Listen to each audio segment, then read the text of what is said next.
Hello again, and welcome to Mondays with Mike here, live from my home. I'm actually recording this on Sunday morning because I do some edits, because we're going to talk about some stuff here that I want to sort of overlay some pictures and video for you. And I tell you what, on this Sunday, it is beautiful. I should be doing this outside. But today, the main thing I want to talk about is radar and tornadoes, because this past Wednesday, you might remember, last Wednesday, we had a big line of thunderstorms come through that sort of got more and more intense and briefly became severe in Montgomery County and in Harris County, and it hit right at the end of the newscast, which was was interesting because it was right at 9 o'clock, and then it hit again about 9:30, and then we were on the air until 10, and then did a 30-minute long after show, on our website here, until 10:30, and so it was a heck of a day, and then it all moved out of here and left behind the beautiful weather that we had over the last couple of days and the beautiful weekend that we have. But I wanted to talk a little about, because you may have noticed if you're watching on the air, obviously we turn to the radar for all of our information, and there are multiple radars that we use to examine the storm, and they all have different sort of tools and purposes, and allows us to see things like, rotation in a storm, is there a tornado there? Wind speeds, where's the highest likelihood going to be for high winds and damage, and then of course we see where the rain is and where there might be potential for flooding. So I wanted to focus on that, and also at the end I might, stay tuned, there might be a little surprise at the end. So I'm looking here at my screen here at the storm reports for March 30th, which was of course this past Wednesday, and there was just one, technically one wind report of damage that came in from our area. And, despite the fact that we had tornado warnings in effect, there was not a confirmed tornado. It was, what you would call radar indicated, tornado, which is where the radar shows you what is very likely a rotation in the cloud, but not necessarily the spotting of a tornado on the ground. Sometimes there is, obviously, but in this case it was mostly just radar indicated. But anyway, I wanted to talk about how we know that, how does the National Weather Service come up with these warnings, and how do we track them? So I want to talk first of all about, how about we just start with the very, very basics of what radar is? Okay, radar is sort of, if you think about it like you listen to a radio station, right? So if you listen to like the Dad Rock station, which is like my station, which is 107.5, the Eagle, where they play classic rock and stuff. Your car, they have a transmitter, right? They're sending out a signal of radio waves. And then your car has an antenna, and you're receiving those radio waves, and you have to tune, those, if you're my age, you remember like the old-fashioned radios where you actually had that little thing that moved across, and you had to turn the dial and, hit it at just the right spot to detect that, the right wavelength to get in on that radio signal. Well, now obviously everything's digital, but in fact there's even HD radio, which is a total digital signal. Like we have HD TV. So that has changed a little bit. But the bottom line is that they send out their signal at a certain frequency, and you have to tune into that frequency to hear it. Well, the radar operates in much the same way, only it uses a different frequency. The radio waves that come up from a radio station, the goal is for them not to get blocked by anything, right? Which is how you could listen to FM radio, and it comes through the walls of your house, and goes through trees, and it's not getting blocked by anything, right? You don't want it to get blocked by anything. And so that's actually why there's a particular wavelength. Even if you get like over-the-air television signals, same thing. This wavelength goes through walls and everything else, so it doesn't get blocked. Well, let's say you're using a radar to try to find airplanes during a war. Well, you want it to bounce off of something. You don't want it to just go through everything, because then you wouldn't be able to detect where the enemy airplanes are. Well, when radar was first developed, it really came to widespread use during World War II, where it was used to scan, and the signal that they used was a much shorter wavelength, okay, so a higher frequency than like what you would hear on the radio. And it bounces off the airplanes and sends back a signal where, okay, well now you can track where the airplane is. And so radar stands for radio detecting and ranging. It means detecting something and finding out how far away it is. And if you hear barking in the background, that's Pippin. He is cutting up today. So the logical move, past tracking airplanes was, well, if we make the frequency even faster, which is mean we take the wavelength, let's say from here to here, then we don't hit airplanes, we hit things that are smaller, like raindrops. Okay? So that is, how weather radar began, was by adjusting that frequency, making the frequency much higher, the wavelength much shorter, and now you can get it to bounce off of raindrops and snowflakes and hailstones and things like that. And even within the world of weather radar, I know this is getting kind of boring, but I'll move on. But even within the world of weather radar, there's different types of radar. So you have some radars that are best at seeing really far out, maybe like 200 miles, 180 miles, something like that, out.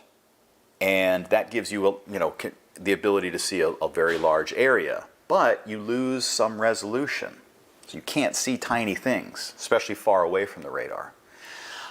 If you shorten that wavelength, like the National Weather Service radar wavelength is about that big. The up and down goes like that. Okay?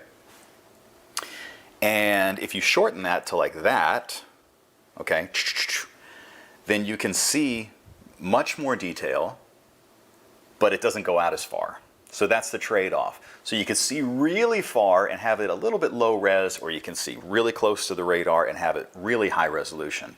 And then the shorter you make that wavelength, the higher the resolution is, but the more noise there is. And it bounces off of everything. So for example, if you go super high frequency, tiny, tiny, tiny wavelengths, then you could use it for radar on something like a self-driving car, okay, where you want it to literally bounce off of everything. You don't want it to go through anything. You want it to bounce off of the tree, off of the person, off of the road, off of the other cars, everything you want it to bounce back.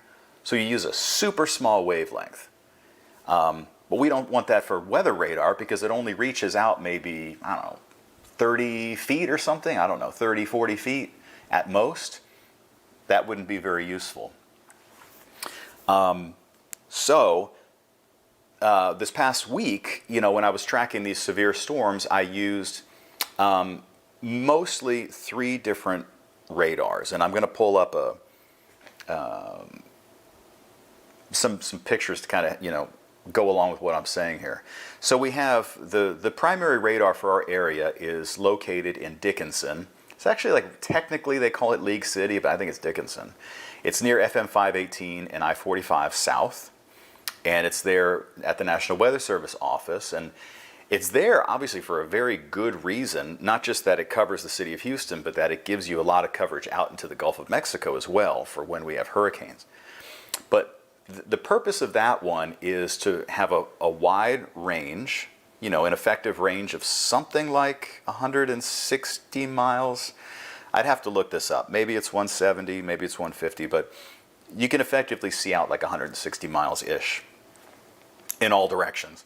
So it's basically covering like a 300-mile diameter.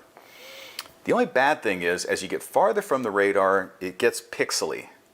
you're losing that resolution of being able to see tornadoes. It still works very well. I mean, the technology is still amazing, but it's not perfect. But we have other things that we can use, and I used them on the air this past week. We have what are called terminal Doppler weather radars. Terminal, I know terminal sounds terrible, but what it means is those are the radars that cover our local airports. So it's obviously very, very important for pilots to know things like wind shear and, because you could land in the rain, but you don't want to land in something like a downdraft or a rotation or, you want to know if anything really significant is coming your way. The last thing we want is a plane crash. So Bush Intercontinental Airport has a nearby radar in Tomball at Hooks Airport. And it covers a much smaller area, about 50 or 60 miles in each direction, much higher resolution.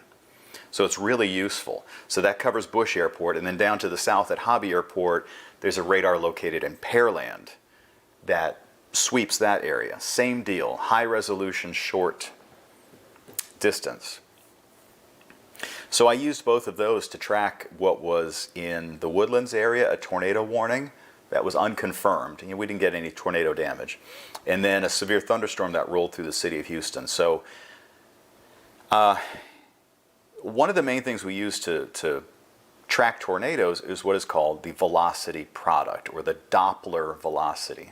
You've probably heard that term Doppler, and it's named for Christian Doppler, who was a physicist from Austria, 1800s, who discovered this Doppler effect with sound, and the example that's always given is like a siren, like a police car or an ambulance, or I think even more like NASCAR races, where the car goes vroom, vroom, it's a high-pitched sound coming at you, and then as it goes away, it's a low-pitched sound.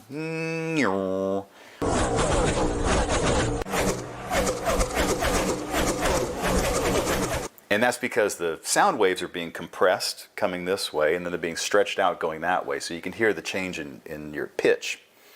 They also use the same effect to study things like the movement of galaxies and stars and stuff for astronomers, that the light will be stretched if it's moving away from us, and based on how much it's stretched, you could figure out how fast it's moving away, and you could also figure out how far away it is, how many million or billion light years it is away.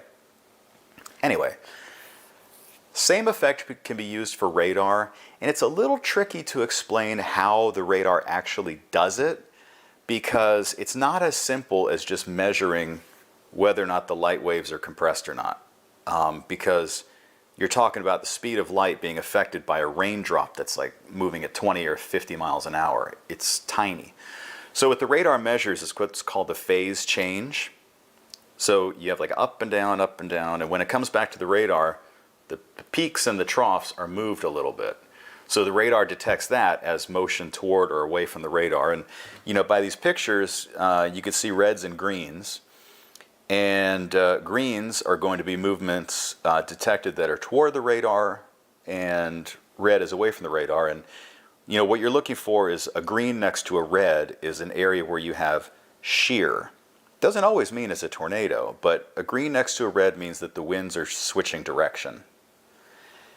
Sometimes it could just mean that a front is coming through, and you have a north wind and you have a south wind meeting up, and that's where you're going to have that green and red. But if you see a very bright green next to a very bright red, or like a white color, then that means there's very high shear taking place, and that can sometimes be the indication of a tornado. So I was able to use those terminal Doppler radars, the one in Tomball and the one in Pearland, to sort of really closely look at these storms that were moving through the Houston area. And it's always like, you never want to go and say, oh, there's not a tornado, but neither one was showing us like a strong rotation. But anyway, so that's kind of what we use. It's real complicated. I mean, we could spend hours talking about this. I've taken a graduate level class on this. It is complicated. Like a lot of the stuff that happens with the electronics and with the frequencies that are used, and how the signal is detected. This is another really neat bit of trivia, is that most of what the radar is doing is listening. It actually sends out a signal, but it's not like a signal that's sent out all the time. Out of every hour that passes by, get this, out of every hour that the radar is in operation, it's actually sending a signal about 7 seconds out of that entire hour. And the rest of the time it's just listening for the echo to come back. So, and this is all happening at the speed of light, but these little bzz, bzz, bzz that it sends out are like fractions of a second. And then the rest of the time it's listening and then processing. So anyway, that's a very, very quick cursory look at radar. And then of course, when we're not looking at that green and red velocity product, you have your typical radar, that we classify, that you're probably used to. Like green is generally light rain, and then yellow is heavier rain, and the red is heavy rain, and that has to do with how loud the echo is. And it's actually rated in decibels. Like you've probably heard the term decibels before. Like if you're at a rock concert, it's high decibels, and if you're in a library, it's low decibels. So the higher the return to the radar, the higher the echo to the radar. Generally, the heavier the rain is, and sometimes there's indications, tricky things that you could look for hail and things like that. And maybe in a future episode, if this isn't too boring, we could look at some of the other tools from radar, like how to find things like debris from a tornado or large hail and things like that. But anyway, that's what happened last week, and that's a look at some of the tools that we used to track the storm. Okay, enough of that. I hope that wasn't too boring. I find it interesting. Maybe you found it interesting. Maybe you thought this is boring, but I like it. The other thing that I wanted to share with you is Pippin, the dog. I don't know where he is. Pippin is a maniac. The thing is, he's so sweet. He's a good boy. He's a sweet dog around everybody in the house, and he's like funny. He makes us laugh every day, and we're always petting him and scratching him and giving him treats and all that stuff. But he cannot deal with other dogs. He can't deal with other people that are not us. And he's crazy. And sometimes he'll find, like in the house, he'll find either a bone, like an old bone that he had hidden somewhere, and then he just won't let you touch it. He won't let you touch him. He'll just growling and stuff like that to protect his bone. And I think I'm going to put a couple of pictures and videos up now. We tried to take him for a walk the other day, and he's crazy. He pulls on the leash. He's constantly barking in the yard at other dogs and stuff. And so, I don't know. Maybe you can give me some suggestions, some advice. I know our assistant news director, Lee, recommended a leader because he pulls. So there's a thing. It's not cruel or anything, but it's like where you can hook the leash to the front of his snout, and you lead him that way so that he can't run because it'll pull him back, right? We tried that, and he just like freaked out, like basically running around in circles and just freaking out. So that didn't help. Anyway, and then the last thing is hopefully I'll be able to splice this in. We'll see if I work up the bravery for this, the courage. But I wanted to, maybe once in a while, I don't know if it'll be every week. Every week would be nice, but I wanted to come up, because I like to play the guitar and stuff, and I thought, well, maybe weather songs, like the weather song of the week. And so I thought, probably someday I'll do Rock You Like a Hurricane or something, but I was in a more mellow mood this week, so I'm going to attempt here with Creedence Clearwater Revival, Have You Ever Seen the Rain? 2,